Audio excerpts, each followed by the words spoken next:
What's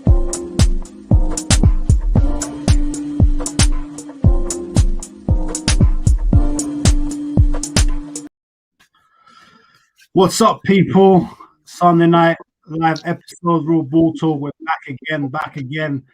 Got the mandem in the building today. Valentine, what are you saying, bro? Oh, good, man. What are you guys saying? All good, man. All good. AP, what are you saying, bro? I'm easy, man. It's been a good weekend. I'm cool. All good. Jalil, what are you saying, man? All good, boy. Sweet as usual. You know, good. Yeah. Now, listen, man. Been a busy Premier League weekend, even if the games haven't exactly matched some of the hype that we hoped. But I think if maybe we just kick off with the most recent game that just took place. So West Ham, Liverpool. I think some people had this as a bit of a bogey game for Liverpool, thinking that they could slip up because West Ham have been doing well this season. I think they were 5th before the game.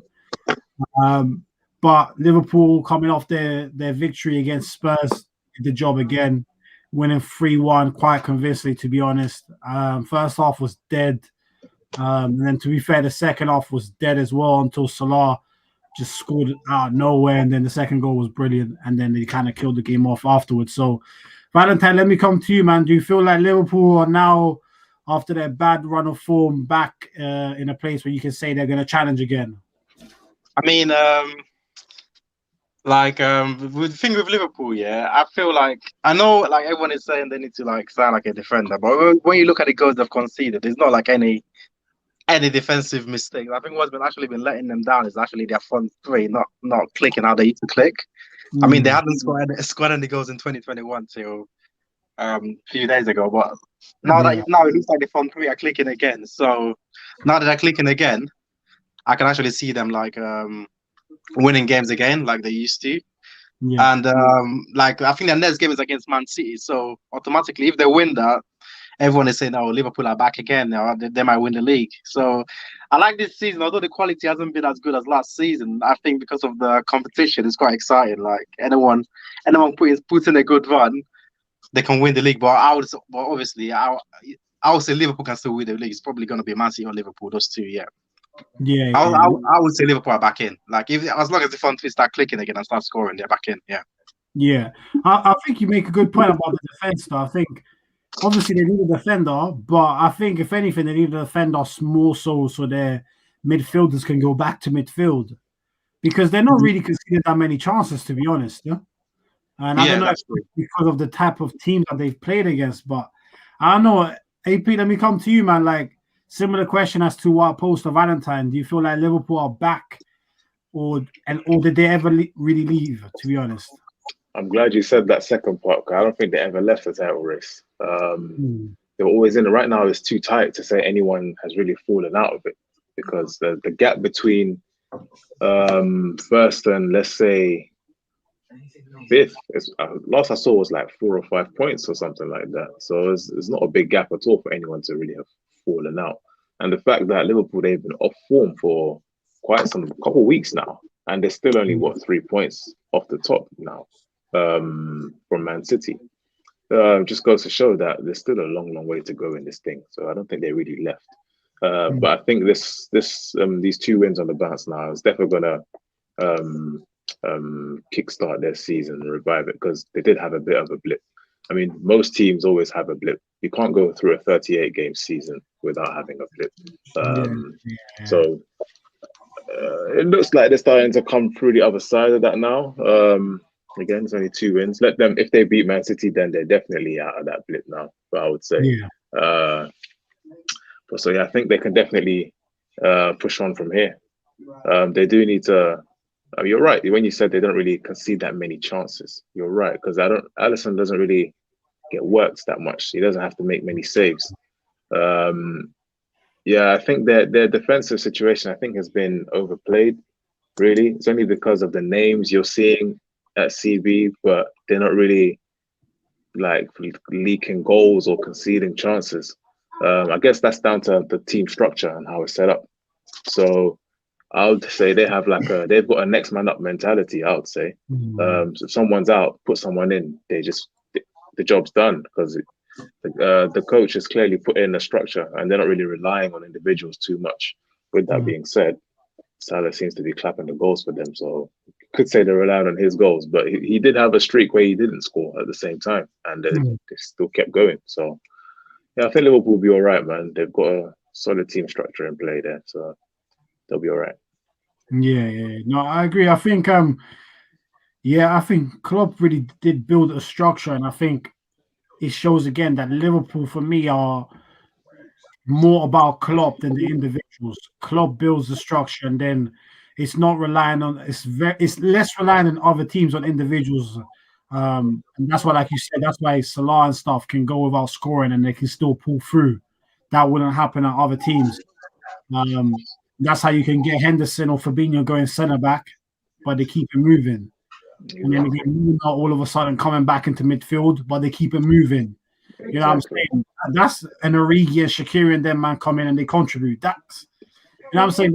It's about Klopp. It's about Klopp. And, so yeah, well, I guess an interesting question is, do you feel like they are favourites again? I agree with everything everyone said. I think Liverpool never really fell out of the race for me, just because of, I can understand why people were saying it in regards to potentially losing out on Virgil van Dijk earlier in the season. Then obviously you had Gomez go out and Matip, and pretty much all their big defensive players were out. And then if you look at certain players who stepped up to the plate, I know he gets overly rated by the pundits and Sky and Talk Sports and everything, but Henderson's actually been putting in a job.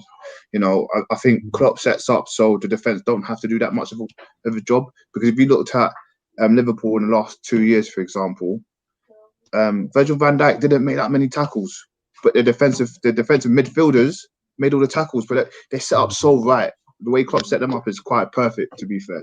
Yeah, I agree with everything that he said. I don't think Liverpool ever fell out of it, in my opinion. I think they've got enough players. You know, Fabinho's been beautiful at the back, and Henderson's actually put in a shift. And then that question that comes up, and I know, John, you're going to hate this, but is Henderson world class if they win the Champions League in this COVID league? Do you know what I mean? Is he gonna? Can he be classed as well? No, I'm joking. That's a bit over the top, man. That's a bit over the top. But having said it, man, Liverpool, they put in a shift, man. That last goal from Gini, all the team playing that tiki-taka football, beautiful. I missed it at Arsenal. Do you know what I mean? And to see Ox come in for his 100th appearance as a sub, it says a lot about the guy. It's a super sub. Do you know what I mean? So Liverpool, they've got no shots. I would take a shot. It sounded like a shot, innit? Sorry, my bad. It sounded like a shot. But, no, man. If you look at Liverpool squad as a whole, their squad's beautiful, and we can only wish, our respective teams will have a squad like that, like Shaqiri and that, beautiful players. But yeah, man, Liverpool ain't out of the race for me, and they never have been. Yeah. No, I agree. I think Liverpool have never been out of the race. There's a funny one actually with Ox when Martin Tyler, I think, said he's made 101 starts in the Prem and 100 sub appearances. I think that just sums him up as a player perfectly. 100% sums him up, man. Sums him up perfectly. It just tells me that the managers never had trust in him because they don't know what the hell he's going to do. Exactly. I don't think he knows what he's going to do either, man. He's just... The guy's just so hot and cold. When he did that back heel, I'm sure he was thinking, right, I pulled it off. I swear he left Arsenal to play in midfield. Has he played much of the games in Liverpool in midfield? Yeah, I think it has. I don't even know, Maybe on the wing. He's hardly played. I don't know if he's gone backwards, but he definitely hasn't gone forwards. Let me tell you that. As a superstar though for Liverpool, I feel like he's made some impacts, respectively, in regards to he's come on and he's done what Klopp's asked him to do. If that's not a super sub to me, but he's not a regular. Let's be real, he's not a regular. He's not a regular, but I guess when he ends his career, he's gonna be throwing around those medals, saying winner, you know what I'm saying. But to be fair with Ox, I'm not as I don't feel it as much as like when Fabregas or Ashley Cole or them man or Van Persie show me their medals. Because those man's actually earned their medals. You know what I'm saying? Exactly. Those men earned their medals, not like this guy. Yeah, the Ox one is just shameless, man. It's probably that's a coattail thing because literally, You know what I'm saying? was injured what I'm for the saying? whole season. Comes back in what April or May. Gets a couple minutes here and there. No features at all. Still gets a medal. It's a joke thing. The funniest thing is as well, he was celebrating more than some of the other men. I swear down. Fully. Yeah. Fam, you can't be doing that when you. Anyway, that's Ox. I don't even want to dig Ox out too much. You know what I'm saying? But yeah, man, I guess it's a lot back in form. I think he went 6 Premier League games without a goal. He's top scorer now on 15. I think second is Harry Kane on 12, who's not going to catch him now because he's injured, and Son on 12, who's not going to catch him because Mourinho parks the bus too often. So, you know what I'm saying? So I think Salah's pretty much going to win Golden Boot. I feel like not many people have scored this season, to be honest. Huh? I mean, I can't think of anyone that's been consistently scoring apart from the 2 Tottenham guys you mentioned. Yeah. Dominic Calvert-Lewin stopped scoring. Yeah, he ran out of steam. His bubble patch is over. Like. Actually, no, you know what? There was a period where Vardy was scoring like once a game, but I think he's injured at the moment. So yeah, and he's been relying quite a bit on pens as well. That is true. He's been stat padding on those pens. Aubameyang, man, he missed a real opportunity. Yeah, he could have had Golden Boot this year. Exactly. It was there. But I'm not going to lie, now it looks like it's Salah, and all of a sudden, history books will look back and say Salah's got 3 of the last 4 Golden Boots. Exactly. And that's mad. That is crazy. That is crazy. You know what I'm saying? You can say what you want about the guy, he can't dribble, whatever, but he bags goals.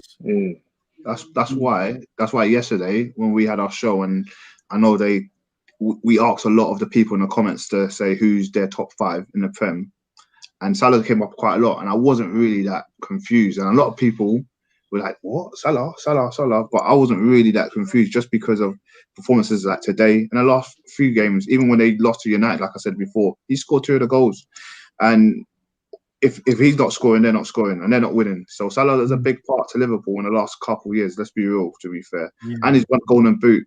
Is he the best top 5? Maybe in his position, but you know that's an argument for another day. The Salah thing, that's a clash of philosophies, I would say, because if you're looking at the aesthetics, you're not gonna put him in your top 5, but at the same time, you can't discount the productivity that comes with a guy like Salah because the numbers are just nuts. The numbers are nuts. Worthy of top 5 of all time Premier League. Oh, whoa, all time. Okay, that's what we're talking about. Yeah. Nah. No way. I thought it was a top 5 current players. All time. Nah. But at the same time, I say no. But if he wins the league, Golden Boot again this year, boy, we got to start having some conversations, man. Because I think about top 10, not top 5. The numbers are. Anyway, we'll revisit this once his career is done. Because right now, I'm saying no way. But we'll revisit this. I agree. Where we got a comment because sorry to keep going on. Because at the same time, you can make a case for Hazard being top 5 players to ever touch Prem. Based on ability, but then you look at his numbers, it's like, but Hazard's more That's what I'm saying. Yeah, Hazard and Salah, different type of players. Salah's literally the last bit of the move. Yep. Hazard's part of the move. Yeah. It all comes down to a philosophy thing. That's what it comes down to. It does. I think it's very subjective. I think you said that well still. J. Polo, big up to you, bro, saying, so Liverpool is still fully on a run. Is the current formation the best, though? I think they played a diamond today because Mane was out, so I think they played a diamond. I'm not sure that's their best formation, to be honest.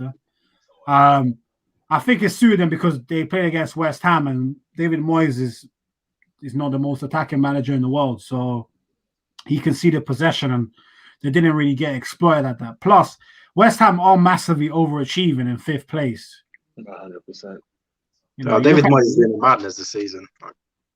yeah, I think it might almost be his best job so far because player for player. Remember, we got to remember at the start of the season, I think West Ham fans were saying this team was going to get relegated. Yep. Remember? They were. Yeah. They were that angry. They signed no one. And now they're in 5th place. So, nah, man. I think Liverpool played well today, but I don't think, put it this way, I don't think they can play a diamond against Man City. I don't think it'll work against City. Right, they ain't going to dominate possession against them. So, but listen, they got the job done. They got the win. And I think actually before they play against Man City, they've got Brighton on Wednesday, I think. There's another midweek round of Premier League games this week. So they got Brighton on Wednesday. They should win that. City got Burnley away, which is I expect them to win that. Yeah. I expect them to win that. So Thing with Burnley at home, you never know. You know, they're a wet team. They're a wet team. It's You know, true, Bro, Valentine, you don't know how long I've been waiting for Burnley to go down, man. They just don't go down. It's not gonna happen with Shandai. I'm saying. No, man, that's why they call him the Ginger Mourinho, innit? Man, like Sean Dyche. But listen, man, moving on to City. They got their job done yesterday, beating Sheffield United 1-0. The team that dislodged United from the top of the Premier League. But I mean, to be fair, this was quite a dead game as well. City tried to break them down, but Sheffield United were almost happy to lose 1-0. Literally, like they never really came out. They just kind of took it. And City just, I feel like City really ain't been not clinical. They haven't created as many chances as they usually do this season. And it dawned on me that City basically haven't had a striker all season. That's why it was funny that Jesus scored yesterday, because it's literally like it feels like the first time I've seen him this season. I don't know where he's been. So, but yeah, man, I'll come to you on this one first, AP. Like, what are you saying about City though? Like, where are they at the moment for you? Do you see this run continuing of clean sheets, winning games, or it's going to come to an end eventually? For them, I think they are definitely the team to beat at the moment. Their consistency over the past, I'll say, 2 months is unreal. They're hardly even conceding goals. And I wouldn't even say that there's been a couple of games where they've blown teams away, but it's like they're just putting in professional performances. We turn up today, 1-0, 2-0, let's go home, boys. Literally. That's what they've been doing, just plugging away.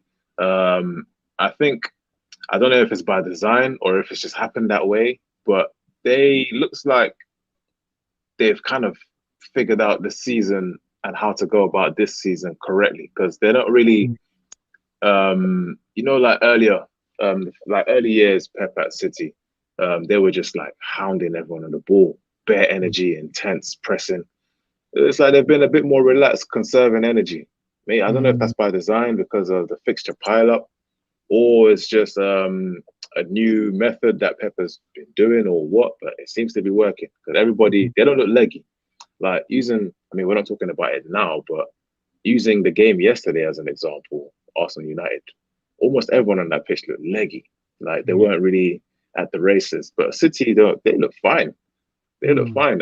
So they're definitely conserving energy, and they're probably gonna be all right in the long run and in the run-in for the season. And in terms of, like I said, defensively, they look solid. Ruben Dias is just, I don't know if he's been the catalyst or if John Stones coming back has been the catalyst, but they look good.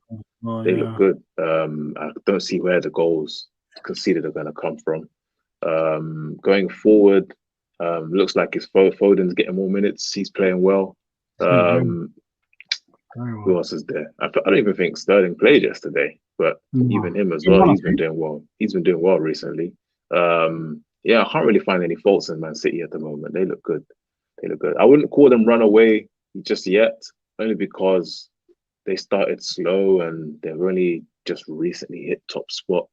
So let that consistency continue. Again, like I said earlier, it's tight up there at the moment. So to say run away when they're only probably 1 point, max 3 points from second place, let's not get carried away yet. But based on the past couple weeks, months, I would say they're the team to beat. Yeah. I think, like you said, I feel like they're playing in spurts nowadays.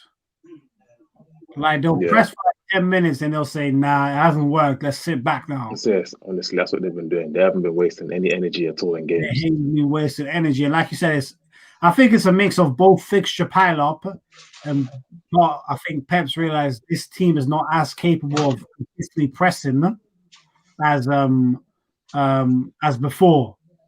Do you know what I'm saying? So yeah, man. But I feel like it's too soon to call them runaway leaders, and I think a lot of it will come down to next week's game at Anfield. So if they win that, that's tough to come back from if you're the other teams. I think Leicester lost today. I think to Leeds, isn't it? Yeah. They lost. So again, you just can't predict this league. So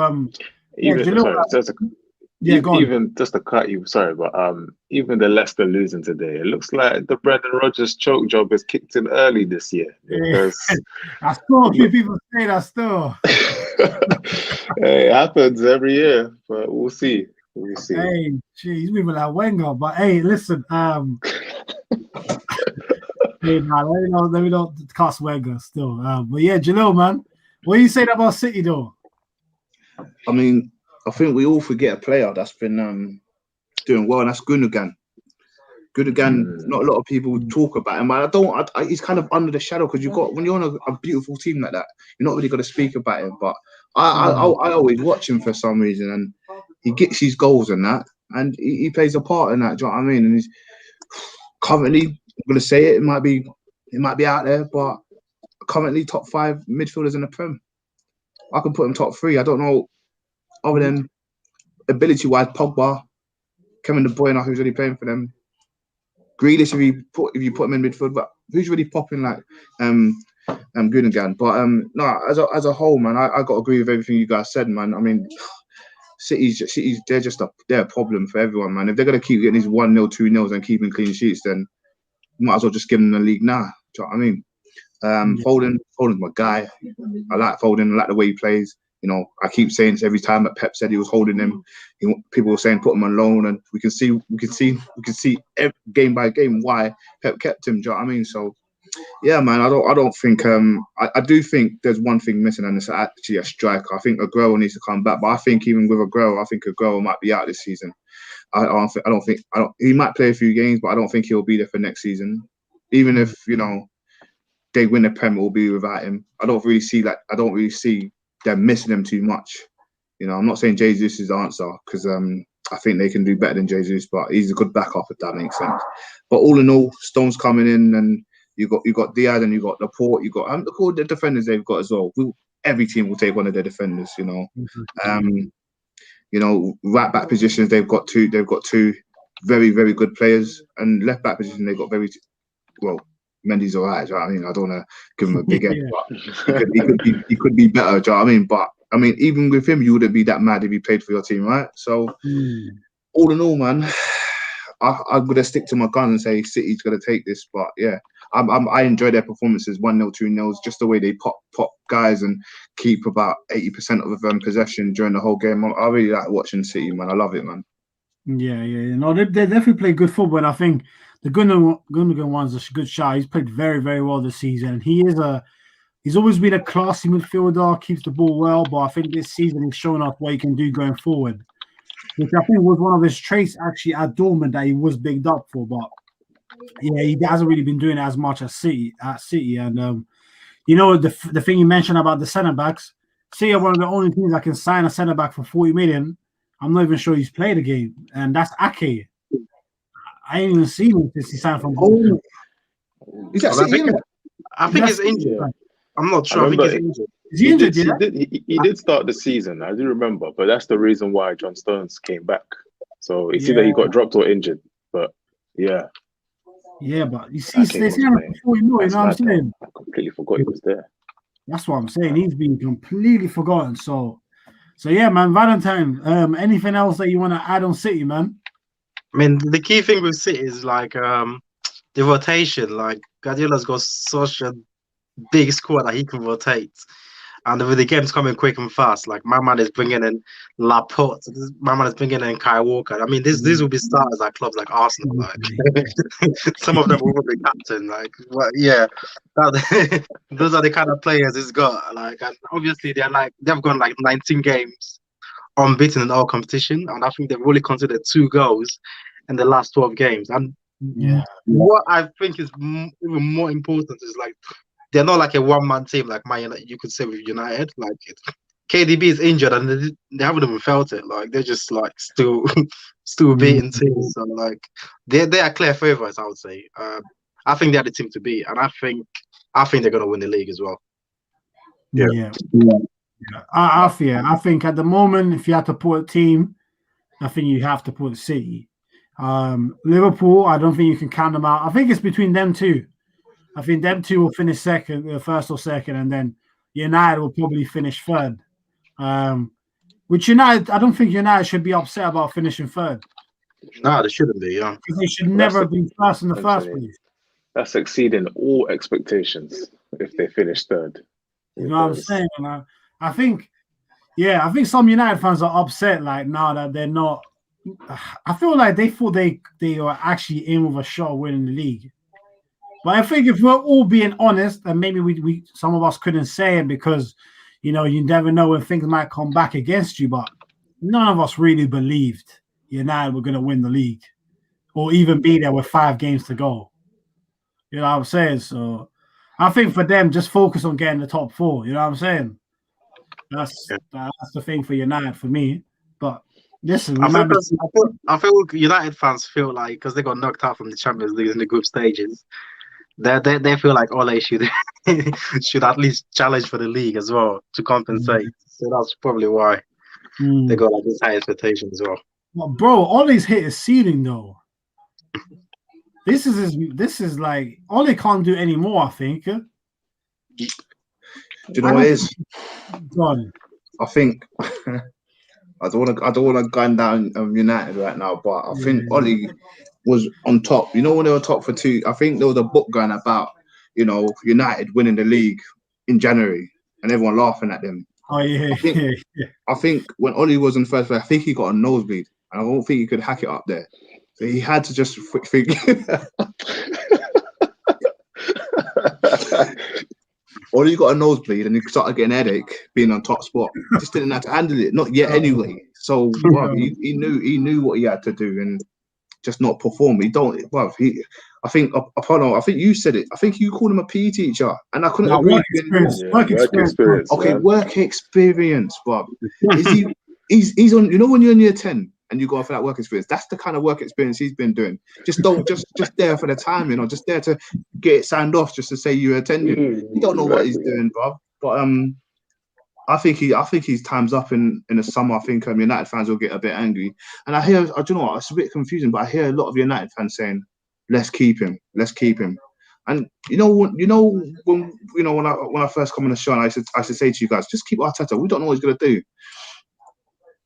If I'm looking at the bigger picture now, and Arteta, if we were here now and we were still in 15th or second half of the table, I'll be saying let's get rid of him because I'm being realistic now. I don't want to keep someone just to prove people wrong or just to say, oh, let's give him time.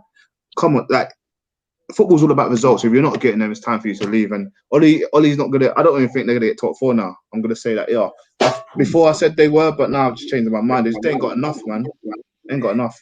But you know what? I would agree with you, but I don't see who's gonna take top 4 from them. Yeah, I can see the Spurs Mourinho drama. It's just rumbling. It's beginning. It's beginning. The beginning. You know what I'm saying? Mourinho already falling out with players, man. To Serge Aurier, like leaving the stadium. That's like third season syndrome already happening. Oh, he's lucky Serge Aurier's left the stadium. Serge Aurier is the type of guy that will knock him out. You know what I'm saying? At half-time, sparking. You know what I'm saying? But that's because Mourinho has his favourites. I understand with that goal, yeah. Aurier lost his man. Cool. That's bad. But what about Eric Dyer letting the ball run straight across his body? Yeah, that's ridiculous. Jose loves Eric, man. He ain't gonna go into. He loves Eric Dyer. And Get he, onto he him. dropped him today, you know. He actually dropped him. I was quite What, he surprised. dropped him? He dropped him for Wow. today's Dropped this Portuguese boy. game. Hey, stop, bro. Listen, man. Hey, I hope they lose, though. I'm not gonna lie. But listen, another team that was meant to get top 4, that's Chelsea, innit? They got their first win today against Tuchel against Burnley. Again, another pretty dead game, to be honest. It's never fun when Burnley are involved. Well, You know what I'm saying? But Chelsea got the job done. Aspilicueta, Marcus Alonso, nice goal from Alonso as well. I saw a lot of Chelsea fans bigging up Callum Hudson-Odoi as well. I feel like he had a very good game.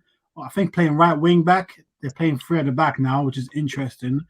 So yeah, I mean, Gillo, what do you see this? Do you see this as something that Chelsea can sustain? Do you think like they can mount a challenge for top 4? Because let's face it, they can't do anything more than that. So do you feel like they can mount a challenge for top 4? Yeah, I think it'll be City, Liverpool, Spurs, and Chelsea will get that top 4 if United don't pick up their game. But watching Chelsea today, you can kind of see what Tuchel's trying to do and everything. I think he's kind of experimenting because Chilwell has actually been the number 1 position for that left wing back or left back, and now he just brought on Alonso out of the blue, and he ain't really had game time. So to see him just step into the game is kind of mad, to be fair. All fairness, he had a good game. It was understandable why he came in, and the whole team as well. I don't know how Hudson-Odoi feels about being a right wing back, if I'm honest, because he's more of an attacking player. But if he's got to do that defensive work as well, let's see how it goes. But yeah, no, I think Chelsea will get back into it. I think they're going to have to keep it. I think it's going to be a bit boring, if I'm honest. It's going to be boring throughout the whole season. But I can see them winning 85% of their games. Okay. 85% of their games. So they have to do that to get top 4. You're right. So they're not going to get anything better. They're not going to get the first spot, not even second spot, because I think that's Liverpool and City's. I think we know that. But I think Chelsea are on the come up, and I think they'll do well, if I'm honest. Yeah. I think on Hudson-Odoi, I think while right wing back is not his position, I think he'll take it because he's been one of the most hyped players that's done nothing. Like from when Bayern Munich first wanted him, when he signed like a 5-year contract with Chelsea, he's on like 180 bags a week. Doing nothing at like 18, 19. So, I think he just needs to now just get his head down and prove himself. You know what I'm saying? But he played well today and give credit where credit is due. So, like, AP, man, like, what did you make of Chelsea, like this 3-5-2 that they seem to be playing, or 3-4-3? Do you feel like it's sustainable? And do you see them mount a challenge for top 4? I'm surprised that he went with that formation because he's not really. I mean, Tuchel's known for doing whatever the hell he wants to do, but he's not really a 3 at the back kind of guy. So that's maybe he's just experimenting and seeing what he can do with the players he has at his disposal. But I don't think it's a long-term thing for him because, again, if you've got guys like Hudson-Odoi playing wing back, that's not sustainable for him. He's a winger. He's like almost like an old school winger or wide forward. He can come inside if he needs to, or go down the line and cross it if he needs to. He's very flexible with that. So that's not sustainable. But on the left-hand side, that means he probably would have had. Who would have been playing left wing? Alonso would have been left wing back. Yeah. So that's fine. Surprised he even played because Chilwell is the number 1. So again, I put it down to maybe looking at fixture pile up and rotating and experimenting because he does still. I mean, he sees the guys in training, but training and like actual 90 on the weekend is not really the same thing. So yeah, I don't think that's a long-term thing. There's 3 at the back. We'll revert to 4 eventually. As for Cho, I think he's got the minerals to go to the top. I think. Lucky for him, he's now got Tuchel who's willing to play youngsters again. That guy will do what he wants. Lampard, he's not a coward like Lampard, and even he's only been there for what 5 days as well. And even in like some of his press conferences, you can just hear he says constructive things about the players. Again, using Cho as an example, the guy will talk about Cho's strengths and weaknesses and what he needs to improve on. But then when Lampard was there, all he would say about Cho was that he needs to work harder, be a bit like Rashford and Sterling. It's like, what's that? What's someone meant to do with that? So you can really tell that there's a difference here. But for Chelsea, I think the goals are still the same. I would like to say, well, really, with the expenditure that they've done in the summer, you need to challenge for the title. But to put that onto show, that's not fair. So I'll say top 4 at the minimum is what they need to get, because they're still within touching distance of that. There's still at least 18 games to go for every team. So that's enough time. So what happens from here on out, he'll definitely be accountable for it, because it's not like top 4 is a foregone conclusion. So I think they should definitely get top 4. Them and United will finish the top 4, I think. Yeah. I think United will finish top 4. I think they'll finish 3rd. And 4th place is up for grabs. Leicester really, you'd think, can they finally do it? But like you said, this Vardy injury and the fact that they messed it up last year, it does leave you thinking, could they do it again? So, but it's up to Chelsea to also go on a run at the same time. So, and one problem that Tuchel still hasn't fixed yet is Timo Werner. He's still missing clear chances. He's just he missed a set today, man. Bro, I'm getting Pepe smells from that guy, bro. He stinks. Actually, Pepe had a decent game yesterday, to be fair. I don't know. He had a decent game. But Pepe had a decent game. Man. So, you can tell when his confidence is gone. You can tell Timo Werner's confidence is gone, completely gone. Bro, his confidence is on the floor right now. It's mad. But he doesn't look like he could score anything. The good thing is getting into the positions, but he just misses them like anything. Bro, even the other week, they gave him a charity penalty. Man couldn't put that away, man. Trust me. You know the ones that give you a pen like, yo, you have to score this. Bro, nah. He missed it. I do. It's funny to see, but I feel for him at the same time. I feel for him. I don't feel sorry for no Chelsea player, man. I find it quite funny.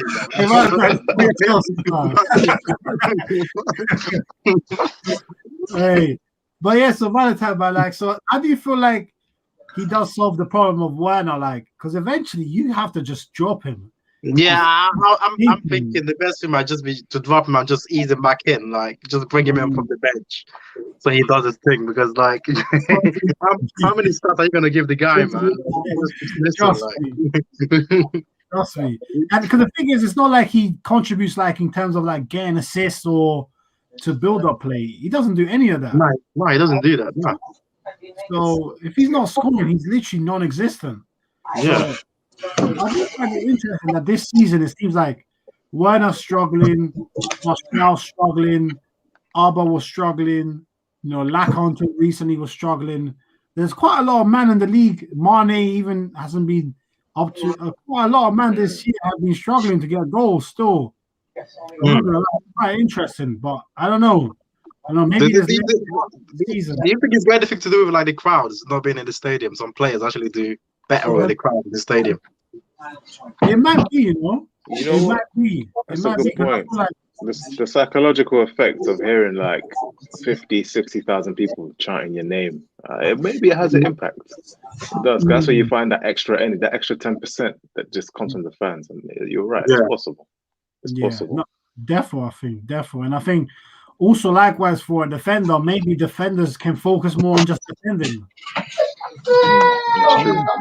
But at the same time, I think for a defender, without the fans, I feel like it can go either way. Either you can actually really focus on the thing, or you can slack a bit, because the fans will hold you accountable for a bad touch or a missed clearance or something like that. You just hear someone in row Z just be like, "What the fuck are you doing?" or something like that. So, it's true. It's true. Like, but yeah, I mean, but yeah, man, I think Chelsea, good win for them. And let's see if they can keep it going. I think the next game is against Spurs. So that should be interesting still. Ooh, that's a tasty one still. Right. That is a tasty one. You know, I know Mourinho, is not there, but yeah. you know Mourinho's gonna stink it out. But man's gonna flag the boss and counter. That's all he does, man. Bro, that's literally all he does. The game the other day, I couldn't believe how much they were just sitting back. They had 3 shots the whole game. He's a sick man. He's a very sick man. That's what he is, man. Even that game that we lost to Tottenham, it's like it was nasty because it's weird to say, but we did outplay them in that game. But they took their 2 chances that they had, and we lost that game. So, nah, man, he's been doing that formula for years, though. Go on, Valentine. I don't understand, like with the players like Tottenham have got. I don't know why they don't play more expensive football, like the Mourinho style of football. I don't really. Can you win a league playing like that? I guess he done it at Chelsea. I don't know. Like I don't know. You know what? He's nasty with it, but that once, well, it wasn't one season he had at Madrid, but there was one particular season at Madrid where I think they clapped like over 100 goals or something nuts. Like, yeah. So that's probably the one season where they played some kind of expansive ball, but at the same time, when it was classical time, he reverted back to type. You see Pepe in midfield. That's where. That's I remember that.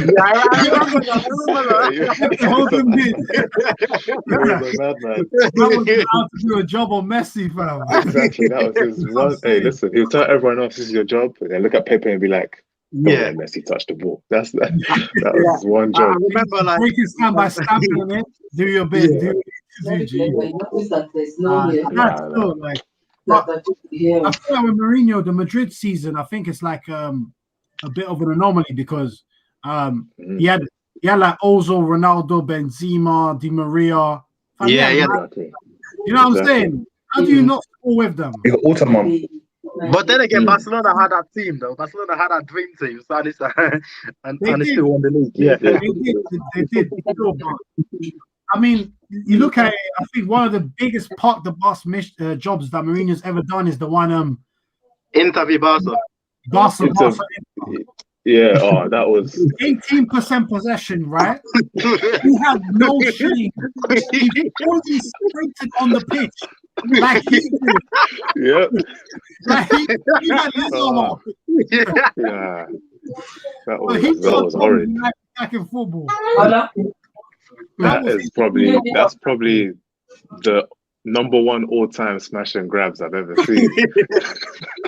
That was peak Mourinho, man. That was peak Mourinho, fam. Wow. I'm looking at the game. I'm like, how's Eto'o playing right back? Bro. I forgot about that. You know, that is true. Oh my! Eto'o was playing right back. Michael was playing right centre back. Then they had a left centre back with a left back and 3 centre backs. I'm like, how's that even possible, fam? Nah, and Barca almost still won as well. Yeah, they were close. Listen, I just wanted to quickly touch with you, man. Did you see Saliba's interview today? You were sleeping. I read some comments. Basically, I think he was just saying that basically he was hurt by he got signed, and he was thinking, you know what, £30 million player. I'm excited to play. The fans are excited to see me, and I just didn't play. Basically, he was kind of he thought confidence took a hit and stuff like that. Yeah, man, which is to be expected, man. It's just again, don't know who's running the show and making that decision of not playing him. It doesn't make any sense. Whether that's coming from Edu or it's coming from Arteta or even higher than both of them, I don't know. But it doesn't make any sense because the reason I even mentioned Edu is because Edu is actually Arteta's boss. So, so it's like I've just went out and invested 30 million in this guy, right? We need to get the best out of our assets, and it doesn't seem like that message is coming down, or it is and it's being ignored. Or the message coming down is don't play him. So something doesn't add up with the Saliba situation, and I have a bad feeling that he's never gonna play for Arsenal. Come summertime, he might be gone. That's what I think. Same. I think that's what worried me the most about this statement is he said all of that, which you understand, and then he ended it with, in 6 months we'll see. He's not committing himself Exactly. next season. He might almost look at it and say, you know what? If I do well these next 6 months, I might come back in the summer and tell these men to F off, and I want to bounce somewhere else. That's some good son. And you know what? I can't even blame him if he does that because I feel like whether it was Arteta or him, I feel like he was horribly treated. 100%. He was disgracefully treated. Not to be put in the Europa League squad when Mustafi was getting picked. You were putting 2 goalkeepers on the bench. It's clearly not about being ready. That's the biggest viral right there. 2 keepers on the bench. 2 keepers on the bench. Yeah, Mustafi don't even want to commit. He doesn't want to sign a contract. You're playing him over Saliba. It doesn't make any sense. You don't even want to play, and you can't play Saliba already. But you played Ronison. And I don't know what it is. That needs to be honest. I don't understand what it is. What do you mean he's not ready? Yeah. You know what I'm saying? I think in like 5 games he's had like 2 man of the match performances already. Yeah. For me. He's already bossing it. He's already bossing it. So I don't know. I think I'm with Pono. I think we're going to lose him in the summer. That would be proper sad, because I feel he's going to be like a top CB. And I ain't changed my mind. If you tell me now we can keep Saliba, but it means we have to sack Arteta, I'm sacking Arteta. I don't care. I don't know about that. No, I don't care, man. You can't be losing the top centre back for a prospect manager. You know what? I hear it. I understand that line of thinking. It's a big gamble because you're basically gambling on which unknown do you prefer, the unknown quantity at centre back or the unknown quantity at manager. And when you put it down like that, I feel like football players in the long run are more valuable than managers. In the long run, but there are a few managers that you could say are more valuable than players, and the only people I put on that are Klopp and Pep. That's it. And maybe there's another one that I can't think of at the moment. Maybe Simeone. Because he's a bit anti-football. I don't want to say him, but you're right. But you're right. Yeah. Maybe them 3, but yeah, man. I don't know, man. I just feel like I had such high hopes for Saliba. Oh god, because the way the French media talks about him, they call him the Mbappe of defending. Yeah. You know what I'm saying? And in fact, he was rated higher than what's his name? Fofana. Yeah, Fofana. It's so mad. They were both, I think, both young bucks coming from France, but one has been getting all the chances on one hand. Even Gabriel as well. Gabriel, another young buck coming from France, and he goes straight into the starting 11 when he came. Exactly. So, there's something about that whole situation that we don't know, that they're not letting us know. Even something about it smells rotten, man.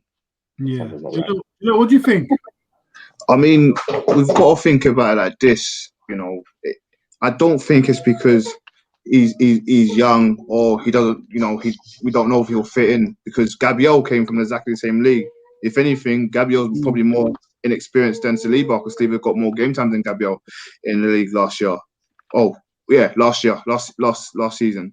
But having said that, it's kind of the question. I know it's not Mikel saying it. It's someone higher up. It's a higher up decision. But I guess I'll ask you this then. Everyone, if you like Saliba's been playing well in the last 5 games, yeah. If you was to keep Saliba comes back in the summer, but Gabriel goes, would you take that? No. I wouldn't take that one. Why couldn't we let go? Yeah, good point. It can't be holding because we're thinking about the same players from the same league, and they're both young bucks. So I guess that's where it's coming from. If anything, I would want to keep both of them because imagine Saliba and Gabriel right next to each other. That's what it should have been. Elevating. Do you know what I mean? It should have been that, but unfortunately they decided to go with players like Mustafi, David Luiz, and Holding, and a lot of. I know David Luiz. Hopefully he goes this season, and obviously Mustafi goes. That might be an opener for Saliba to come back with the option to get another defender as well. Now, that would be lovely to get, if I'm honest. But with the Saliba thing, I'm trying my best not to be that mad at it because I haven't seen what he can do for us. It's like the option where it's like the thing with Suarez. We're just going to keep kicking ourselves in the teeth with Wenger, that stupid deal he tried to do, the extra £1 or something. We're just going to keep kicking ourselves in the teeth. So I'm trying my best to not think about it. I know it's aggravated, I know, but I'm just trying my best not to think about it too much, because if Saliba's not the guy, and the guys upstairs are saying he's not the guy, even though we know he's the guy, it's like saying, "Oh, we could have got Ronaldo." We know Ronaldo could have done mad for us. Well, we just got to deal with it at the end of the day. If they don't want him, they don't want him. Let's just see what we can do. But it hurts at the end of the day. I'm not going to sit here and think, "Oh yeah, F him," but I'm not that mad because I haven't seen it for myself. Yeah, I just think, why spend 30 million on a defender and then? Bro, Yeah, don't make no If sense. it- we can make- Man. Thing is, we're all talking that, just give the guy a chance, but he could play for us and end up being our worst ever CB. But we Easy, just don't know. That's the thing. Give the guy an opportunity, man. That's the thing. That's my Not only even complaint. Carling Cup, fam. Exactly, because it's clear it can't be on merit. What's happened to him? Because getting a position, a starting position in the 11, it has to be on merit all the time. But this situation here, yeah, so the whole thing smells, man. Something's not right. Yeah. Maybe we'll find out in the summer when he comes back. It'll be interesting. Yeah, I think to be honest with Saliba, it's going to be a thing of he's just going to come back and say, "Am I in your plans or not?" If he gets any injury, he's not. He's gonna want to be sold. Yeah. I think it's gonna be the plans next season because David Luiz, his contract's gonna run up. Mustafi's gone, so we're already short. So I think Saliba we brought back in, but hopefully, Sure, bro. Don't forget we have our savior Callum Chambers still there waiting to come. He's still on the books as well, bro. So How is that guy still in the books? Fam, you remember me and you going bench in uni and seeing this guy get ripped at Swansea? oh yeah. Oh, what was that brother's name? I think it was Jefferson Montero. Yeah. Montero, fam. Ripped Oh, him. killed him. I remember that game. Exactly. Killed him. Hey. That wasn't the first time Montero ripped Arsenal as well. He always does it. Yeah. Montero slightly was wavy against us still. Against no one else, but hey, against us, he did a job still. So, but yeah, man. Do you guys think if Saliba doesn't come back, do you think we'll get the money back, the 30 mil back in any way, sort of form, add-ons and all that? Do you think that will ever happen? Do you think we're gonna? I think we could. Gonna get lost? I think we can. Yeah. I don't think his value's dropped. I don't think it has. Okay. So because he's still barely 19. Yeah. The ceiling for him is still high. So the thing is, although he hasn't shown anything, he hasn't shown anything to completely destroy the value. That's the thing. So, and the way he's is kind of keeping his value there as well. I think if he does decide to go, or we decide to sell him, if we don't get anywhere near 30 mil or more, I think Arsenal fans will be gunning at Edu and the guys upstairs. Even Arteta might get a bit of the rough, and I think they deserve it. If that happens, then I'll be like, "You don't deserve it." Yeah, I agree. But I think Saliba's going to struggle to get in because I just have a feeling Arteta really, really likes Holding. He does. Man, he said it. Holding is his boy. Holding is Arteta's Holding boy. is his boy, isn't it? That's his boy right there. He's like Eric Dyer to Mourinho, isn't it? Yeah. Literally. I don't know what's these managers just picking their favorites out of nowhere. Could have started speaking Spanish to each other. I swear Holding's taking lessons off him as well. I don't know what's going on still. But listen, Holding hasn't been bad, to be fair. Yeah, we've considered the second least goal in the league. And Holding has played pretty much every game. Even before we hopped on the call today, I was thinking, who was my personal man of the match yesterday? And Holding's one of the names that came up for me, from an Arsenal perspective anyway. Holding's one of the names that came up. You could have picked anyone out from the defense, to be honest, because I think the defense played really well. Midfield and going up, can't really pick a name from them, man. So it's either Holding or maybe Cedric. I think Cedric played okay. Out of position a couple of times, but I think he played generally okay. But Holding, I've had to reserve my criticism of him in the past couple of weeks because I don't think he's not the standard, but for what he's been doing, I can only give props when I see it. So I think just a quick question. What do you lot think about Maitland-Niles? Because obviously it's been linked to Southampton and to Leicester. If we can cash in, take the money. I like him. He's a good squad option to have, because he's versatile. But at the same time, I won't be upset if he goes. Let's put it that way. We should have taken that 20 mil when it came in the summer from Wolves. I knew it then. But it's annoying. We're never going to get 20 million for him again. Apparently. I mean, it's no coincidence he's been linked to West Brom. I don't think he's going to go West Brom. I think he's either going to. I saw Leicester. Leicester being linked. That's a backup thing, though. There's no way they're looking to start him. Surely not. It's true, because they got James Justin. They got James Justin, and they got Castagna as well. Pereira's kind of come back. Unless they're thinking of putting him into midfield, but he's not lodging Tielemans. He's not lodging Madison. Indeed. So I'm not sure. If he wants another bench thing, he can go to Leicester still. But I think for him, he needs to think about playing. I think this summer. Brighton just scored. Oh, Brighton, yeah? Yeah. I got it in the background. I didn't see who scored, but just wondering. Come on. Jose out. I mean, I'm Jose in still. Jose in. Like, it's always fun to see the drama. But nah, man, I think we need to sell Maitland-Niles and Ketcher and Willock. If we can get 30 million combined for the three of them, we've done well. I don't know. I think we can get a lot of money for Nketiah, you know. As much as oh, okay, I didn't know that. Okay, that changes things. We messed up too, bro. That changes things. Yeah. That's what I'm saying, man. I see Newcastle won Willock on loan. So if we can sell, great. But for him, don't go to Newcastle. From a Willock perspective, don't go to Newcastle. No. That club is a sinking ship, man. Trust me, bro. They play some of the worst football in the league. Worst football. Wow. Mate, they are. But to be fair, I'm not gonna lie, there's quite a lot of teams this season that absolutely stink when you watch them. Yeah. Playing style's been outdated, man. Outdated. I think I don't even blame the players, because you get some top players there, but I blame the managers. Managers and styles just playing the same shit. It's not going to get you anywhere. You got to go with the times. That's why people rate people like Sir Alex Ferguson when he's been there for like years, and I'm not going to bring Wenger into it because we started to flop towards the end, and that was old playing style. No, you can still bring him in. You can still bring him in. His name's not that tarnished. It's tarnished, but not that tarnished. Yeah. But even with him, he changed up during seasons. And if you look at even Klopp, his playing style was quite crap. I know he finished, I think, 6th in his first season or so when he first came, but with the team he had, it's understandable. But he's changed it. I think even Arteta, I'm not trying to big up Arteta. Don't attack me. But even with Arteta, the way we were playing before, we was very top heavy and we were leaking goals. And now we're very bottom heavy. So I think Arteta just needs to have a balance, and I think he will. Because he's learnt off Pep. So yeah, I think with Sam Allardyce and all these guys, I think they're just old fashioned. And yeah, even with Palace, watching Palace as well, I know they got good players, but it's just the playing style's a bit old fashioned. That's just me anyway. I think Eddie Howe is going to take over at Palace next season. Honestly, you reckon? Yeah, I reckon. Yeah, that's what it looks like. Anyways, like from what I'm reading. That's not a bad shout, to be fair.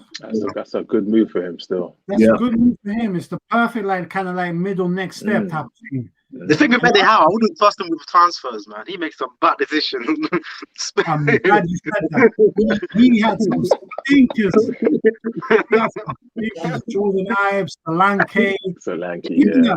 What was the other done they bought from La Liga? Jefferson Lerma. They spent like 25 on that done. All I saw him do was get yellow cards every other game. No, man. I wouldn't give him a lot of money as well, but they might have some money to play with if Zaha leaves. But I don't feel like Zaha's going to leave anymore. Yeah, his transfer window's gone, man. He's going to have to leave there on a free, or they'll sell him for 10 million at the end of his career or something. Because that window's gone. We could have saved him. We could have saved him if we didn't sign Pepe, to be fair. We could have done him a favour and us a favour. Bro, he could have saved himself. He should have never signed that deal. Exactly. Signed that new deal and was relying on a gentleman's agreement. I mean, you've been at the club since you were a boy and stuff. You got a great relationship with the club, but this is still The business is an evil business, yeah. man. Evil business. You can't trust them at their word. Because Yeah. at the end of the day, my Yeah. word or my bottom line, I know what's more important, and that's my bottom line. So They sucked him in. They said to him, "Listen, sign this deal for us, mate. You've been a boy at this club. Sign this deal for us, yeah. We'll make sure you get that high move. We just want a bit of cash for ourselves." exactly. Yeah. He believed it. They shagged them still, but listen, Even Messi thought the same thing. Like, he had a gentleman's agreement with Barcelona to leave, and they just checked him at the end. And that one's even nasty because that's on a technicality. Because they said at the end of the season, you let us know, basically. But I think they said something in there saying like must be by the end of June or before the end of June or something like that. But because Corona and the season ended late. That was nasty. No. Messi would have won that in court. To this day, I still believe Messi would have won it. Yeah, he would have. I think he would have won that easily in court, but easy as well. again, Yeah, you don't want to take them to court because easy. But listen, before we leave, anyone watching, make sure to smash that like button as always, and subscribe to the channel if you're new.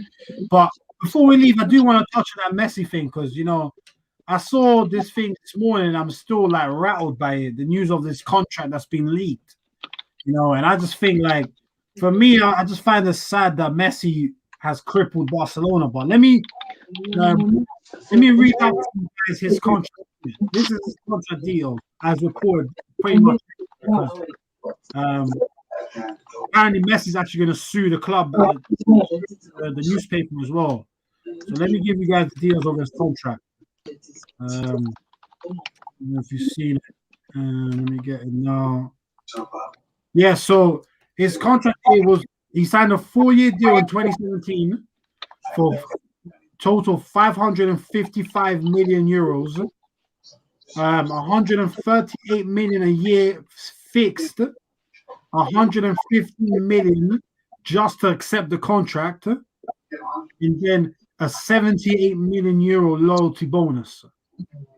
Now that equates to about 2 million a week. Now I know it's messy, but that's outrageous. So I don't know. What do you guys think about that contract? I just think it's ridiculous. I mean, I don't think we can blame Messi on it. I mean, Barcelona is just a Not bad even a run bit. club. I mean, the players should go to Barcelona, I would say. You know what? Yeah, let me put it like this, yeah. If I asked you right now, John, I asked you for 100 bags, yeah, and then you gave it to me, but you know that if you give me that 100 bags, your family won't be able to eat for the next couple of years. I didn't put a gun to your head to give me that 100 bags. All I did was ask, and you willfully accepted. That's on the person. That's on Barca. I won't lie. Those numbers are obscene. That's mad. 2 million a week.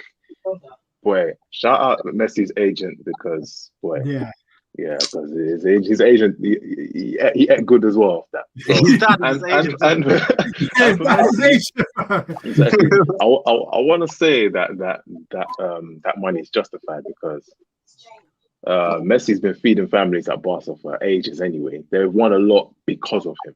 And other times when players haven't turned up, and he has. There's been times as well when he hasn't turned up because the guy, although he is a demigod, he's also human at times as well.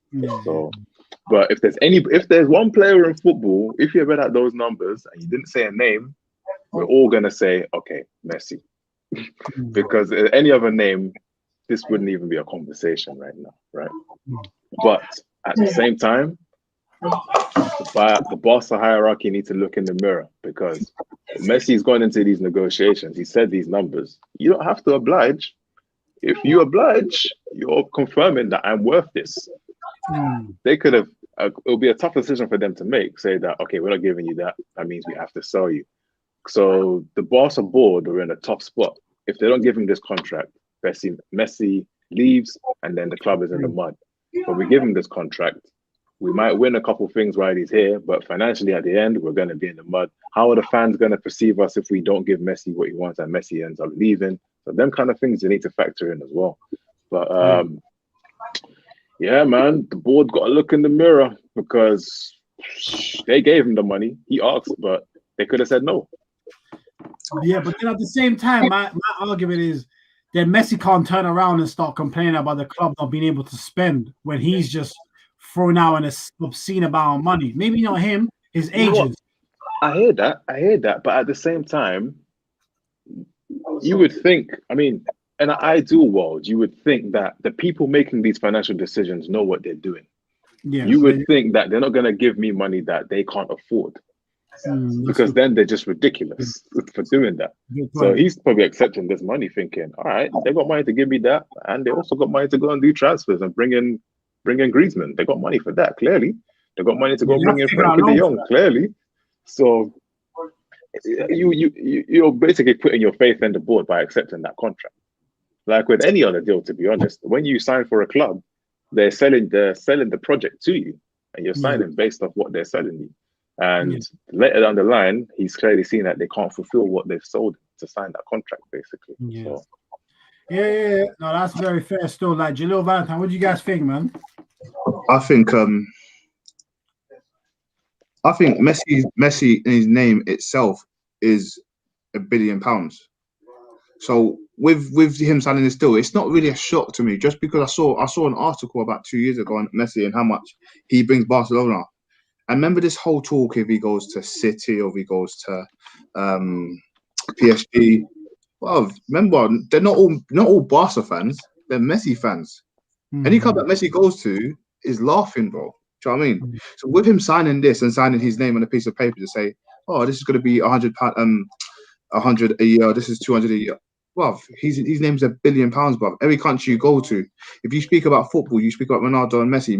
Ronaldo's name's 100% in the billions itself in all these deals he's got. And you've got to remember one thing as well, with Barca signing his name to the club, all the sponsor deals are going through Barca. Oh, I want to work with you. I want to give you guys money to promote. I think because you've got Messi at the club, people are going to look at your games. I want to do this. So sponsors and marketing is things I've studied for quite a long time. And with having Messi staying at Barca and signing those contracts, it just made sense for Barca. If anything, Barca's eating also, not just Messi. I'll be honest with you. Yeah. No, I agree with that. And I think, you know what, yeah? I think, like, you're right to mention the value that Messi generates for the club. That's very true. I think him and Ronaldo are such... they're unique where they're almost bigger than the clubs. Yeah, they're both billionaires. They're both billionaires, actually. Messi and Ronaldo. I think, when you say billionaires, they've made billions over the course of their careers. Yeah. Exactly. Yeah. So exactly that. So they are almost bigger, like, so, like, it's mad, like, but at the same time, you know what else this shows me is that a lot of the stuff that gets reported through the media about wages, we might have to take it with a pinch of salt, because up until today, we all probably thought Messi was on like 700k a week, and come to find, we're talking about 1.5, 2.2 mil a week. A week, bro. Do you reckon that's why Neymar left? Like, his agents probably looked at Messi's wages and be like, I know you're not going to end his wages at Barcelona too, so we might have to bounce. Like, bro, you know what? The maddest thing is, Messi got that contract 2 months after Neymar left. Oh, after he left. Oh, okay. It makes sense. Makes sense. They probably looked at what PSG did and were like, you know what, we can't risk this guy going. So that new contract probably included a mad release clause as well, like 2 billion or something. Yeah, I think most likely. Yeah, something. Yeah, you know what I'm saying. So, but yeah, man, the Neymar thing, I think messed Barca up, because I think the Neymar transfer, I think, shocked all of us. We never the world, bro. To slap down 200 mil. You know what I'm saying, but even for them, the PSG 200 mil on Neymar, that he's getting paid about 650k a week. Has he been worth it? He's probably helped build the profile of the club up massively. But again, Valentine, last word with you on Messi, man. Yeah, to be honest, everything has been said. Like, but I'll just say I wouldn't. I mean, the blame should go to the people who run the club. But I can get the arguments of people saying Messi is loyal to Barcelona, but then they look at how much it ends. I'll be loyal as well. I understand the argument, but at the same time, the blame should go to the people that actually run the club. That is an obscene amount of money. I don't think anyone should be getting paid that amount. But yeah, I think the Barcelona board should take the blame for that. But yeah. That's my opinion, anyways. Nah, even just to expand on that, the whole thing that the media loves to do, like reporting on the people's salaries, it's just nasty. It comes from a nasty place, man. It's not ever done with good intentions. And it seems like it's only ever sports stars as well, across all sports. Because like you go look at like the music entertainers, they're not telling them what they're getting off their number one track. Yeah, they're not digging into the numbers that they're coming off their Spotify streams and that. Even like with the politicians, well, there's sometimes they try it with the politicians, but the politicians have the power to get that kind of stuff blocked. But with the sports stars, straight away, and like, and even when like when these like sports stars are going into like negotiations with agents and stuff, they don't talk about weekly salaries. They talk about yearly and how much their contract is worth. So using like NBA, NFL, I'm sure even football as well. These guys that go into there talking about I want 30 over 5 years or something like that. They talk about annual numbers, right? But the media, the way they spin it, so that the little guy, the normal guy, can relate to it. They'll take that large figure, like 40 million over 5 years, break that down into a weekly number, so that the little guy can look at it and be like, "Raw, hold on, I'm only earning like 25K a year from my admin job, and this guy, by the time he goes to training and comes back, oh, he's already made that 25K." So that's the way they do it. It's never coming from a good place, man. No, that's something that, well, hopefully one day that gets curbed, because it's just nasty. The sports stars are just easy targets, man. But that's a great point you said, because I think there's a couple of things people struggle with. One is sports stars get paid that much because that's the money in the business. Exactly. If there were billions of pounds in the education, people will be getting paid. Exactly. To do that. You know what I'm saying? The reason you get paid that much is because you spend your Saturday evenings, Sunday evenings watching them play. Bro, supply and demand. Supply and demand. And it's like, and these are salaries at private companies. It's not like if you work for a public institution, then if your salary gets out there, then fair enough, because the taxpayer is paying your money. But with footballers and any other sports star, these are private institutions paying your money. That's private information. So these guys, they really should be suing every time you might see that Sterling is getting a new contract for 250 large a week or something like that. They should be suing these guys up to their eyeballs, man, because it's a joke. It's not right that they just plaster their information like that on the pages, man. It's no, 100%. And you hardly hear anyone talk about the owners who make more money than the players. I wanted to touch on that with the Messi thing. I wanted to touch on that. Messi's getting 2 million a week. I'm not sure about the Barca ownership, but I do know that they do have like they like vote in a president and stuff every couple of years and stuff. Every year, and they have a board, but I'm sure there are shareholders who vote in the presidents and stuff, right? And those shareholders and owners, those are the billionaires that own Barca. So people talk about what Messi's earning. It's because the football players and sports stars, it's the low-hanging fruit, easy target. Go for the owners. Even with the whole pandemic last year, asking the players to take a Corona discount, basically, right? For their salaries and stuff. They don't go for the owners. Kroenke wasn't getting heat. Ozil was getting heat for saying no. So no. That will never sit right with me. Go for the top. 100%. And I think you look at footballers, and it's not to make them out to be like some people you need to feel sorry for, but you look at them and you say they're the ones that always get the blame. They're the ones on the pitch who also have to deal with the pressure of every single game, being at the top level, managing their lives to equate it. They're the ones who, go on the pitch and, within the same game, they can have their mum cast, their wife cast, their whole family cast, be racially abused, come home, racially abused again on Twitter, or just generally cast out, then have a whole media agenda swirling around them, and then have people still checking up on their finances. And then, they're the ones that if they go out to a nightclub or whatever, or they go to a fancy restaurant where the bill's like 150, people are like, wow, look at these men spending their money lavishly. What do you want these men to do? Bro, they want these millionaires to live like they're on 30K, bro. That's what it is. Trust me. That's what it is. Trust me. But more often than not, the sports stars are the ones who actually do give back to communities. Yeah. more often than not. Then I don't. A lot of these men have got foundations, or they've opened up some training academy or something just to help like the young kids and stuff, or the people in their communities. They all do something. They all do something, but they just get, I don't know, man. I'm with you upon it. Like, I even remember, it's funny. I remember in year 10 or something, them times sometimes you have to do speeches in English, random times.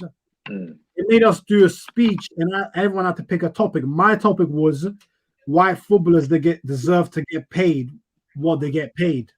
And it ain't changed since then. I used the same argument back then. If the money's in the business, don't complain. Yep.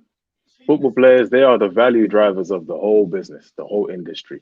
So, in fact, you could even argue that they're underpaid, but that's a discussion for another day. But people are not ready for that one, upon exactly. They're not ready for that one. But yeah, man. Ed saying, big up Ed saying, all pros should have social media awareness sessions every week. Yeah. Either that or just let somebody else manage your social media and stay off it. One of them two, to be honest. But yeah, man, listen, interesting round of Premier League games. I think, hopefully when now we jump off, we can watch Spurs lose to Brighton, you know what I'm saying? I think that would be, you know what I'm saying? Yeah. I think that would make the weekend a bit sweeter. So, but yeah, man, another action-packed week coming up in the league, and next Sunday, I'm sure it's bound to be a big show because we'll be doing it straight after the Liverpool City game, which is 4:30 next week. So, and I think Arsenal play Villa next week. Hopefully, it's not like the 8 o'clock kickoff, because if it is, we'll get spanked again. Yeah, we're getting spanked, yeah. Yeah, we might get spanked anyway, to be honest. I ain't even gonna lie still, but listen, it's all good. Jalil, Valentine, Apono, appreciate as always. Another very good show. And listen, guys, let's enjoy the game and let's keep things moving, innit? Peace, man. Peace, man. Peace. Enjoy your week. Peace.